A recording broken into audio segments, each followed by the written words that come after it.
All right. Hello, everybody, and welcome to the stream. Of course, welcome to the private community and people that join our webinars. We hope you enjoy today's session. So we've just done a closed session, Ty, on our main channel. We're talking about a lot of things to do with the markets, and it's very interesting right now. We've seen some huge moves in oil, some huge moves in gold, and the precious materials off this invasion kind of stuff that's going on. And we've also started to see some shakiness in the market. So do you want to talk about the US 500 here to start with? Yeah, lovely. Welcome, everyone. Yeah, look, I was very happy with the place that it was at last night, really sitting right on the 20. I mean, it's a replication really across the NAS as well. And look, the fact that it was actually on the daily, really, if you look at it, if you forget about, and this is what I have to do sometimes, to me, if we listen to too much noise, it really does affect what we're thinking market-wise, right? So I try to block out a lot of the noise and say, you know what, let's just pretend there isn't an invasion in the Ukraine. Let's pretend that there isn't an inflation problem.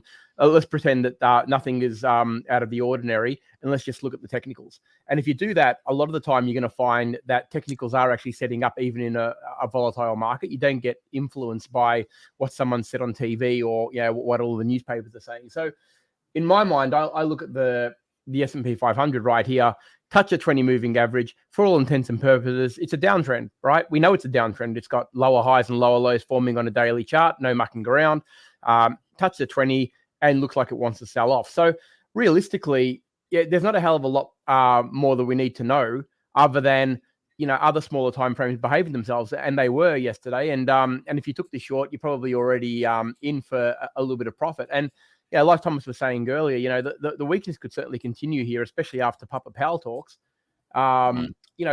These markets are still at a relatively high level. I mean, I don't think anyone's panicking that these are at all-time highs, and they're really, really overcooked. I think that a bit more of a pullback would be almost normal. So, especially going into a time where we know this can definitely happen. So sometimes I think, ignore all of the crazy noise and just look at the chart. If you're looking for a trade, and I think you get a lot more insight. And I think that's what the S&P was showing. Yeah, I think the S&P showed an interesting trade through the pre-session. So I'll just quickly go through this for people in the community. Obviously, I like to kind of be reactive a lot. So Tyrone mentioned before, make a series of lower highs. You've got that daily kind of rejection as well off the daily 20. Then we come into the session, and the session goes bullish initially. Okay, this is the futures market, but the session did go bullish. It then has a rejection, no follow through. A rejection, no follow through. Some follow through. Okay, you're looking at it and you're going, okay, there's a little bit of selling here. And that might be where you scale in. And then you see another pullback with another rejection. Probably at this candle here, you're making a conditional trade here that you're thinking, okay, well, I believe this is short.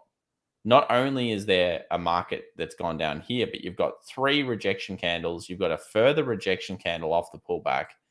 So it's a fair play to say, okay, I'm going to go in towards that negativity for the close of the day and the market moving down. And that would have been the right trade. And a lot of the time it's being a reactionary, and this is where the patience pays, isn't it, Ty? You've got to be patient in the market, everyone. Like we always reiterate this. Trading can be boring. And it can be, it can be tough, and it is tough, but 100%. It's all about the reactionary trade, not so much about trying to be too predictive. You're basically reacting to these smaller time frame moves. Remember, multi-time frame approaches. Absolutely. And Paul says here that he appreciates the analysis, but Putin is being irrational, so the markets are irrational. Look, Paul, in a sense, you're right, but it depends on what day you're looking at it. Like when everything was unfolding last week, the markets were irrational, as was Putin. And yes, it was very, very difficult trading conditions because the market was swinging wildly. No doubt about that. But make no mistake, this invasion could last months. So what are we going to do? We're going to stop trading for months because the market's being irrational? No. What we've got to do when the volatility spikes are out of the market, which they seem to be at the moment out of it a little bit, we start to trade the short. I'm not saying we take long-term positions. We're absolutely scalping. You need to understand the market that we're trading in. You're right. We are trading in a market that is behaving relatively irrationally, but it's not doing it in a way that you can't actually get involved. So the way you counteract that is actually trade the very small time frames and aim for just small moves. So what that's giving you a chance to do is actually trade inside the the range that the market is actually trading in on this day or on this week, and hopefully the volatility won't come in before you're out of that trade. So if you're going to take a long-term trade, good chance you're going to get caught up in whipsaws, no question about that. But look, you look at the smaller time frames, and these trades are there. They're making lower highs and lower lows. So when the market's behaving from a technical standpoint, no matter how irrational it looks from a bigger time frame, it still gives you a chance to get involved. So really, it all comes down to understanding the market. Look, I agree with you 100%. The markets are being irrational, but we're in a period right now where you look at them, and this is what I'm saying. When you look at it, if you ignored everything, you didn't know, you just woke up from a slumber and you didn't have any news, you wouldn't know that there was anything going on a 15-minute chart on the US 100 there. Yeah, you're seeing a series of lower highs and lower lows. That's a market that's behaving itself.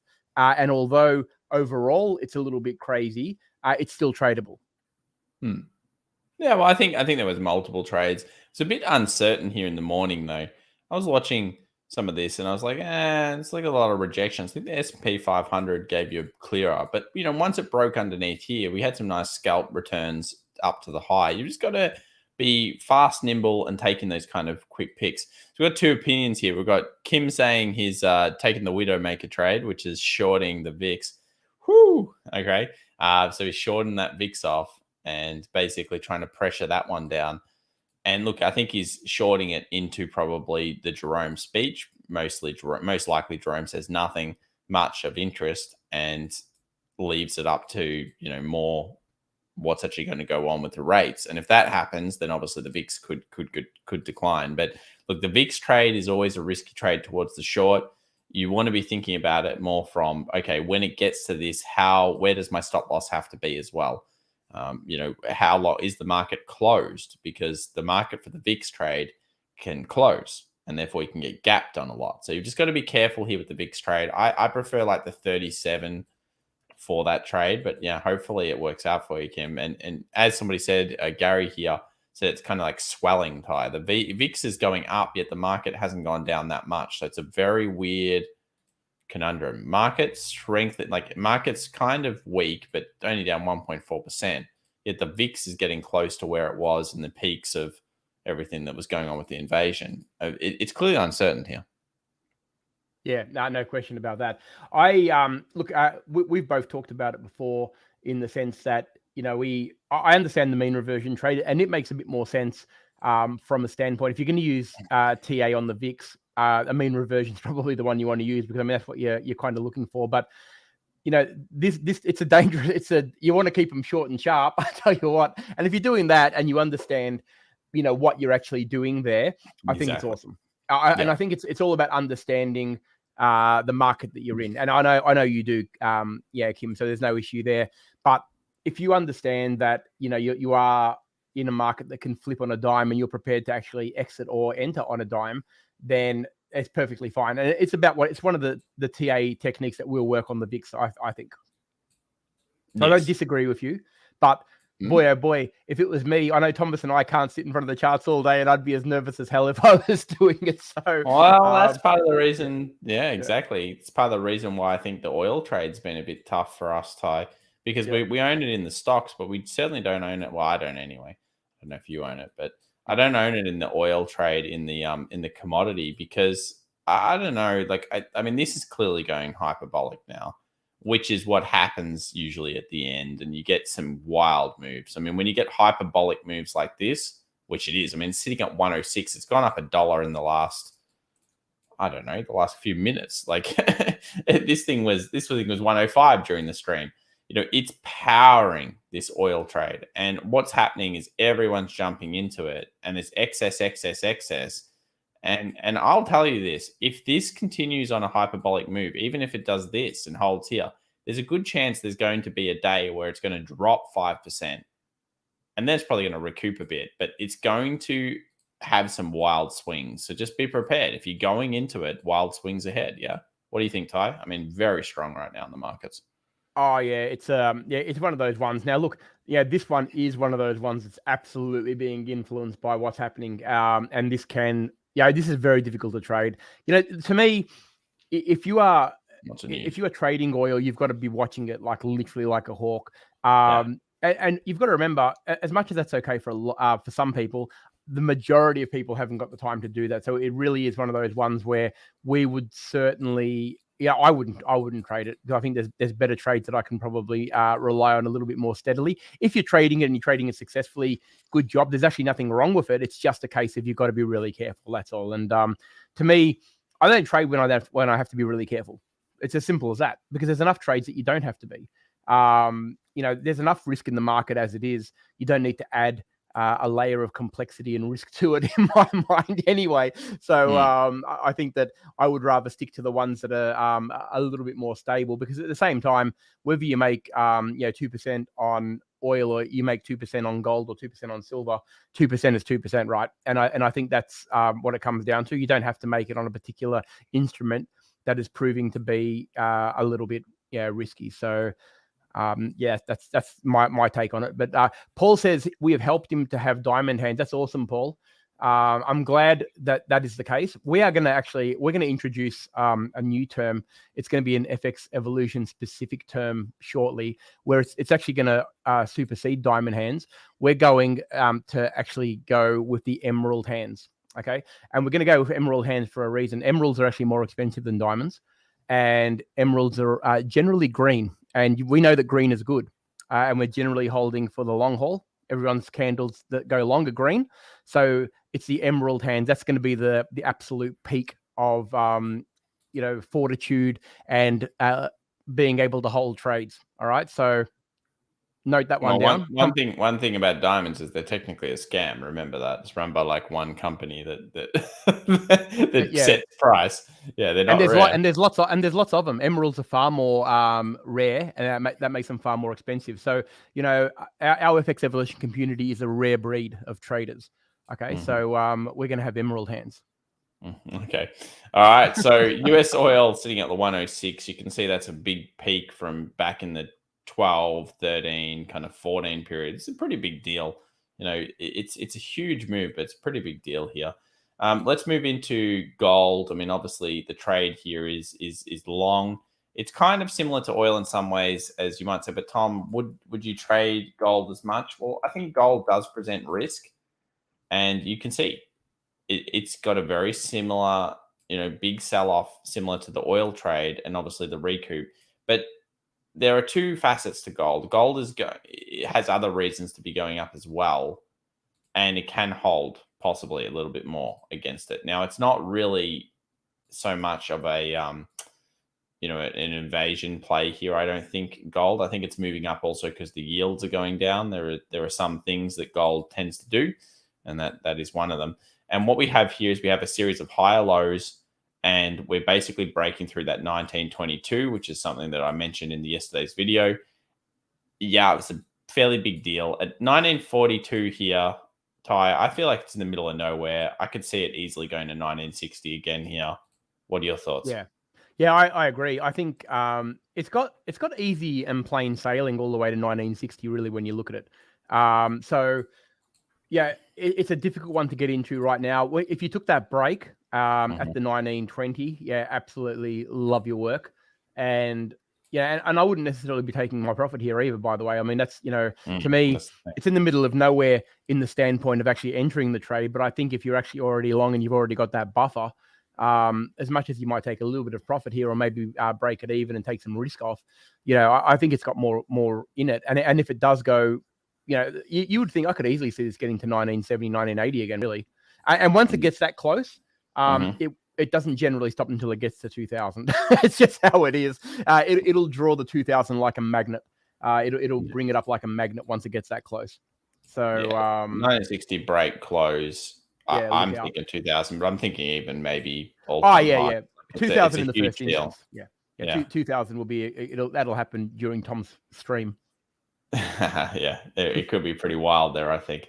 So look, we've got a big move on gold. We've obviously got crazy moves on oil here, and a lot of people are asking us the question of, okay, so what should I actually be doing in the market? Now, we've talked about being nimble and fast, but I think also there are some trades that we've brought up recently to the community that when you're looking at it on a chart, it makes some sense. One of my favorites here, and I'll probably share some concepts is the tan. I'll use tan over N phase. So that is the solar market. Now, we saw the UN report basically say towards green energy, green this, green that.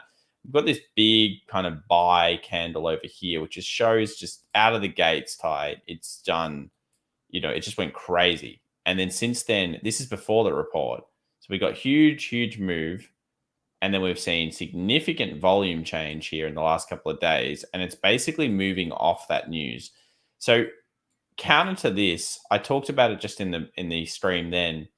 Consider this. If we move green at a faster pace, we're going to have to use certain minerals and certain materials very heavily, which is going to increase demand on that. Now, that's for the smelting process. So you can actually pretty much figure out how much is going to be needed. And there are a few calculations online. So if there's a price discrepancy there on some of those metals and some of those materials, that could also be another good trade that could also combat inflation if that's your concern. So if your concern is inflation and you're also thinking outside the box, which is going to be a movement into this is going to cost, which is kind of what's happening with oil as well. So oil is not a demand problem here. It's a supply problem, which is partially brought on by OPEC and obviously now by the invasion. So I think what you can do here is potentially look at this, play this, and actually play dirty with it, as in go to the dirty materials and actually buy them, and therefore get some inflation-based properties of success. So yeah, the smelting principle is a fairly decent idea, and I quite like that one. Yeah, it's an interesting concept, and look at the end of the day, the money has to go somewhere, and realistically, if you can identify, look, I love. Thomas has been going, very deep into the cross-sector analysis and actually making these puzzles work in recent time, and it's bringing a real insight to how the big circle works, and generally speaking, what every good concept comes down to logic, and it's logical. What Thomas just said, it's logical that is actually going to be the case, and logic generally wins the day. So I like it. I do like it, and it's something that we're certainly going to start monitoring. Yeah, and I think one thing you want to be doing is you want to monitor if you can find like that X factor. That's something that's pretty important. And if it makes sense, Tyrone says the biggest thing. Keep it simple, stupid. Yeah, the KISS principle. If it makes sense and you keep it simple, then it's probably correct. If it's convoluted and you couldn't explain it to somebody that doesn't understand the market, what you kind of want, here's a good idea, Ty. What you kind of want with an idea is if you can talk to someone, example, my mum, who knows nothing about the market, someone who hates the market, doesn't even understand, that doesn't like the market, okay? And I can explain to her a concept that then she would say, oh my God, that's really, like, absolutely, that makes sense. Then possibly it's a really good trade as well. Like, it's a really good concept because it's logical. Yeah. You don't, technically speaking, you don't want to trade something that doesn't make sense. And technical analysis is all about that. When you think about it, when we trade a head and shoulders pattern or a lightning bolt pattern or an engulfing pattern, all of those patterns, they're quality patterns because they make sense, right? When you understand price action and why they're forming, it makes sense that they're going to move in a particular direction because there's been a momentum shift. So every technical pattern that we talk about, every setup that we talk about, role reversal, everything, it has a logical backing behind it. It makes sense, right? If I explain to somebody off the street that a lightning bolt price action move up is going to be stronger than a move just out of a break because A, B, and C, we've got these higher highs and higher lows forming. That makes sense from a logical standpoint. You don't even have to be a technical analyst to understand that. And that's what all of the best setups that we talk about are always based on. They need to make some sort of sense. If it's irrational and it doesn't make sense, I would definitely steer clear of it, and I would generally not even talk about it. It has to make sense. And that goes for everything in technical analysis. Every setup we talk about, every pattern, every candle setup, every structure. So we've got here Nova as a question, which is just in the alternative power generation. It's hit a resistance is my feeling. A few people are wondering whether the gap fills. It's a very real trade, and still this idea is probably right. So if this is running right now and then the broad market sells off, this is probably going to sell off. But what you wanted to do is you're basically seeing what the market wants to do in the future, which is probably own this. It's just they're not going to own it in risk-off environments. So there's a chance that if the market comes down, you'll get your gap fill. If you breach through this zone here of 2055 and actually get like some significant movement above, I think that's also a pretty big base. And in many ways, it's a Wyckoff because you've got your channel, then you have this random breakout that then is fully recouped in like a day, and then you're looking for it to breach back above. So yeah, look, Nova's there. I saw Kim shared this yesterday, which was at FX Evolution. Coal has been running BTU, US, WHC, NHC, YAL, CRN. I think this is on the TSX as well. So basically, it's a coal trade. You shared a document in there that kind of details that. Look, I think it's a pretty cool trade. You know, it's one of those industries, Ty, and this is where sometimes I don't know what it is, but I can't really bring myself to trade coal. And it's not that it's like, you know, what you need to know is that the coal trade is generally not a long, consistent trade. Look, it's been going up since August, but the coal trade has massive rallies on it and massive declines. I agree that the coal trade is on here, but don't have a hold approach to coal. It is a trade and trade only. What are your thoughts, Ty? Yeah, I agree. It's very, very difficult to hold from a longer term standpoint. It's one of those ones where it's an in and out. It's on. I mean, you look at it and it's on, and all the technicals say it's on. But you know, if I was trading this and you forced my hand and said, you know, you need to trade this right now, I would take a long position to the previous high and out. That's how I trade it. I wouldn't be looking for it to reach the 550. I'd be going for that exact zone right there. It's a trade that would all exactly right. It's a scalp. I wouldn't be longing it, and that's just my thoughts on coal. I agree with you. I find it very difficult to look at it and say, and I'm like straight up, you know, I don't trade it, right? So I'm just saying that if I had to, and you are holding a gun to my head and said pick a direction, damn it, it would be a short trade straight to the previous high. You mean long, yeah. Yep. Yeah. All right. So this. I want to say short trade. I don't mean short as in short. I mean like a very a scalpy trade. Yeah. Yeah. All right. So if we break through this level, though, if you then get some consolidation there and then you breach, well, look, I think there could be trades within trades on this coal move. Look, I don't mind the idea of getting into it. What I don't want you to consider, though, is this is a long-term investment. Coal has done this a few times over the years, and it always comes crashing back down to earth. You know, it rallied here after 08 for a while, then it crashed, then it rallied again, then it crashed. Everyone was surprised by that rally, which came off the bottom of the real bust in minerals. So look, it's on. People are probably not sitting on coal at the moment because it's not the hot trade. But yeah, breaches through here. There could also be continuation, but you've got to be careful around this zone from a profit-taking level. We still use coal? Yes, we do. And they're going to have to use it as well in the processing, getting into all sorts of the green stuff. So there's a whole bunch of things here. Now, I think there's a good question coming in, and this is just around mental health and trading. Here we go. Gary says, question, how do you balance mental health with markets and the gyrations in markets with constant analysis, etc.? Well, the answer is we don't analyze the markets much. Yeah. Once you get your markets, remember the principle is keep it simple, you know, stupid. We don't scan 5,000 stocks every day, okay? We don't look for every single move. If you did, it would drive you insane. If the VIX is above 20, we'll scalp and day trade more, which honestly is a tiring style of trade.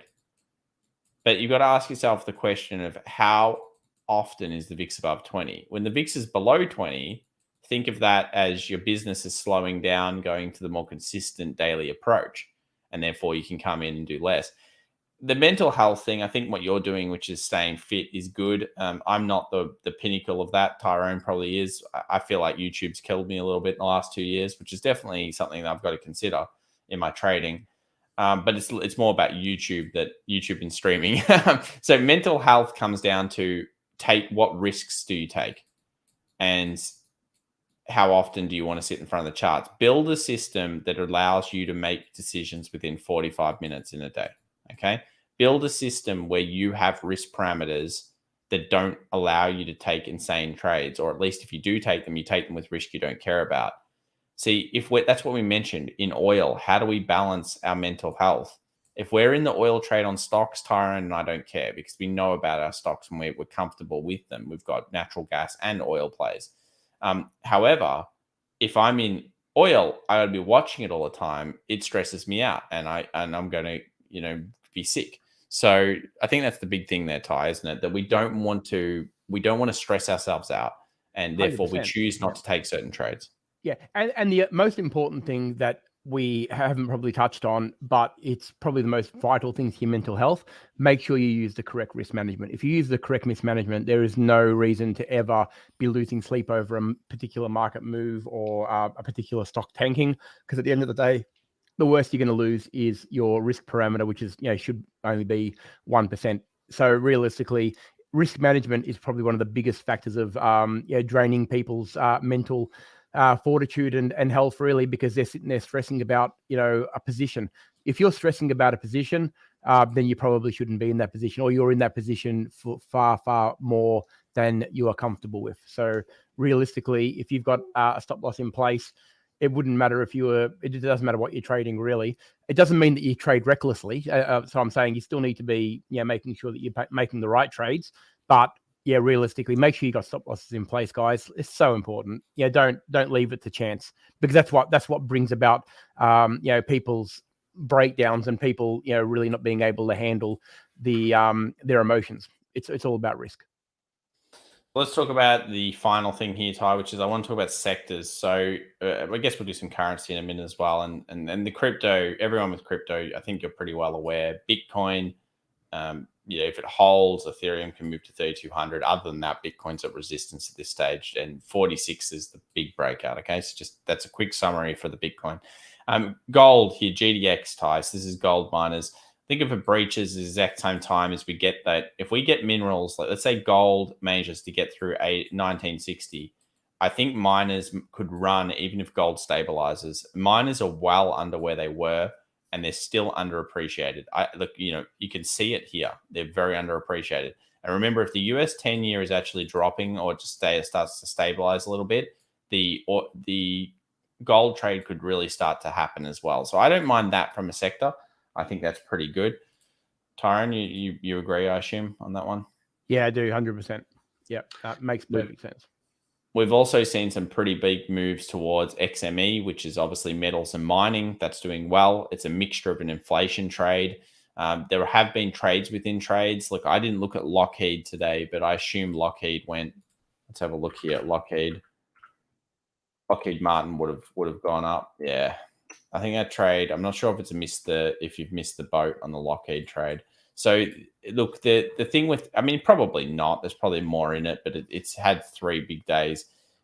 Just logically, always think about the markets. If you go into invasion and you hear the word, this trade was heavily. I should have posted it for everyone. It was actually heavily easy to see, because every single economy right now, Germany has basically no expenditure on defense. They instantly say, okay, cool, we're going to do it now. If Putin has really galvanized NATO to a degree into doing certain things with defense, and I don't see defense spending going down anymore, Ty. I actually think it's going into another phase of bullishness, because the ramifications of here will continue through. And when you look at Lockheed, it hasn't done much since 2018.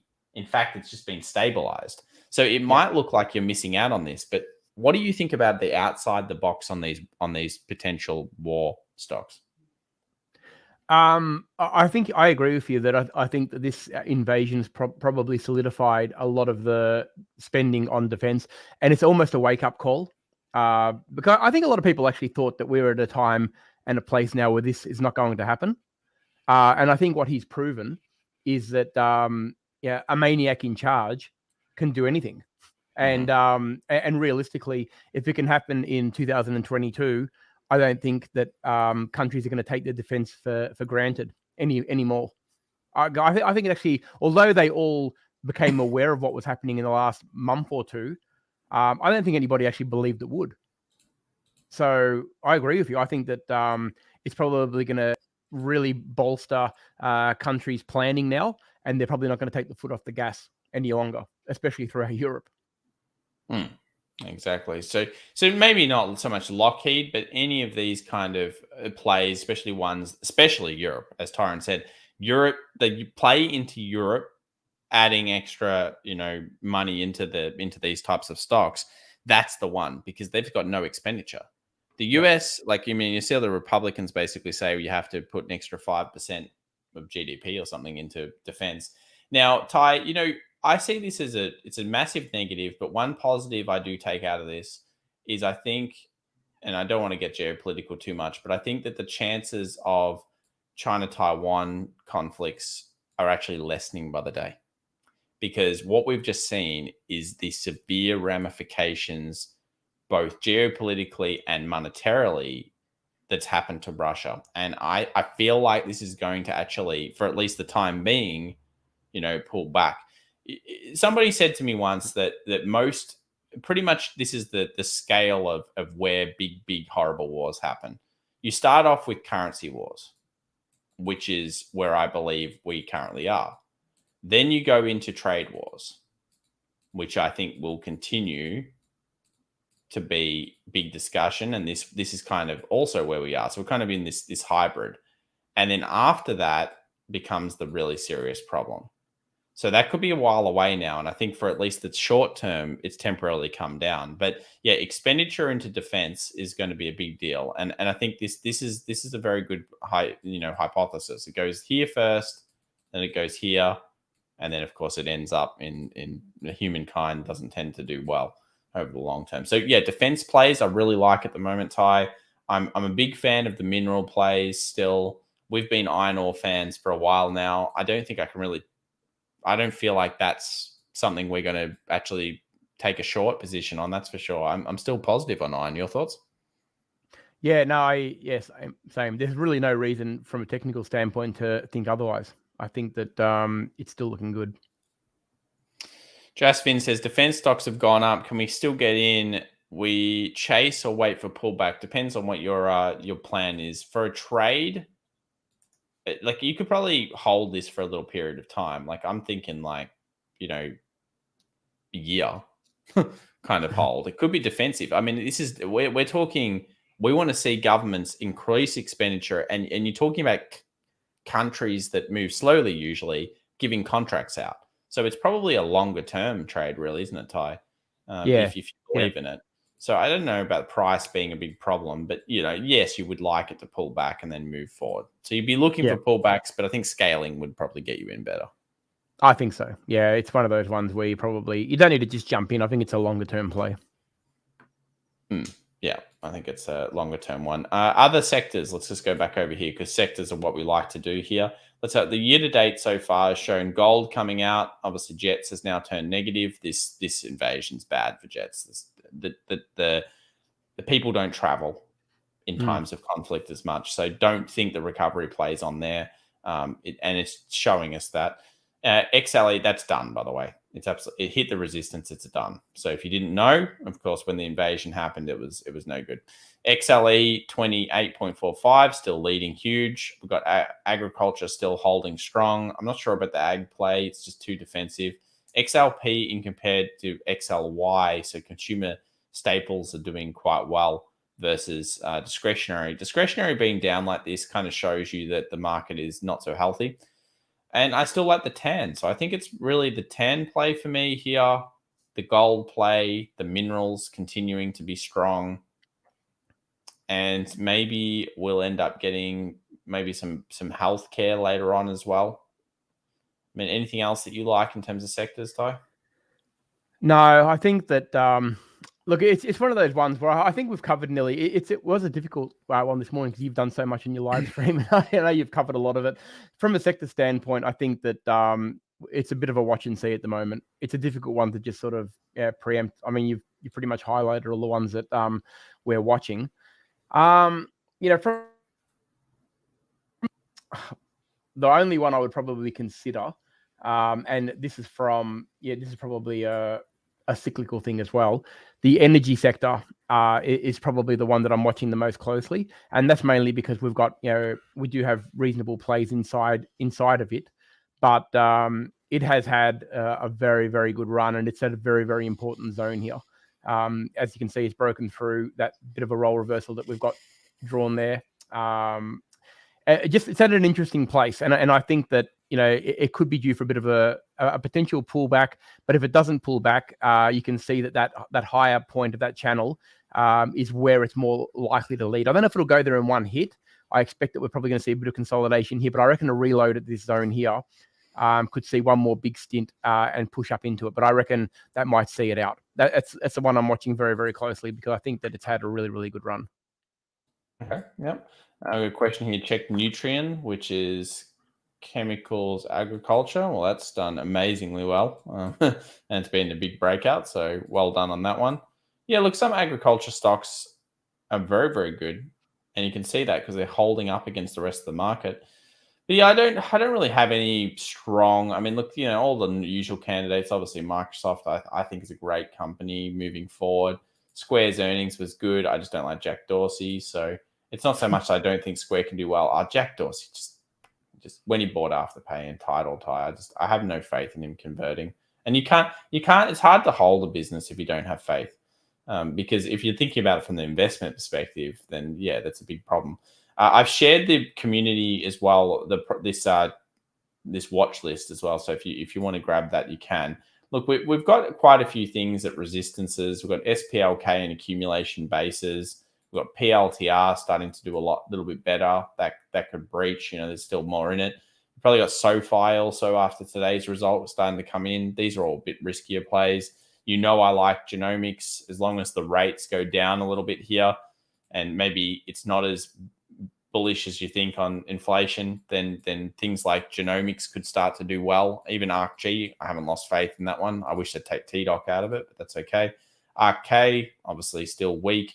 DKNG, this is a gambling stock. I think that's forming a nice base. Your thoughts on this one, Ty? I mean, just looking at it from a technical, I still reckon DKNG could be going for the goods. Oh, I think he's dropped. So unfortunately, he's lost the internet there. Probably some kind of knockout. He's not in Tasmania, so I'm surprised it hasn't happened. But yeah, look, these are all kind of the base formations that I'm looking at. SE is probably not accumulating as well as it should. But look, the big volume. Is that Kathy Wood? I don't even know who that was buying that, but it's interesting. And then, of course, the TAN, which is breaking out at this stage. So it's a day-by-day scenario. I'm still looking at the US 100, US 500 predominantly. I think that's where the better day trades are. US 500 obviously leading the way in terms of better technicals. Everything points towards, constantly having to be nimble and fast. Making a long-term prediction here is easy if you're just going to go with, I think the market's going to be up. You're probably going to be correct. But making a week-long prediction here, I couldn't tell you unless it breaks through key levels. So you breach this 4,400 on the resistance, then I could probably accurately tell you that it's going around that 4,500 to 46. This area here is highly likely. But remember, trading is levels. You breach a resistance, it moves to the next resistance. Okay? That's the way that we like to trade it. So look, thank you so much for, of course, joining us today for the stream. Keep going on out there and keep looking, of course, for opportunities. I would go with it's a market to be fast still in, and this look in even the currency trades, they've slowed down a lot. Like I didn't talk too much about currency because other than the euro, getting sent shockwaves and shorting because of the geopolitical stuff, and the US just being a strong currency, there's just not that much going on in the currency world. So be careful. Try to, of course, make sure you pay as much attention to the markets as possible. And if you want the safer trade, stick in the indices. That will help you out a lot. So stick to the indices, stick to the technicals there, and then buy the stocks that you believe are improving. Sectors is also a great way to do it. And I will be doing another stream tomorrow for the private community after the close. And hopefully we get some sector action. We're going to have Jerome coming out and saying some stuff. So maybe we'll get some more clarity on which sectors are going to continue to be well here. Thank you so much. And we'll see you next time. Bye for now.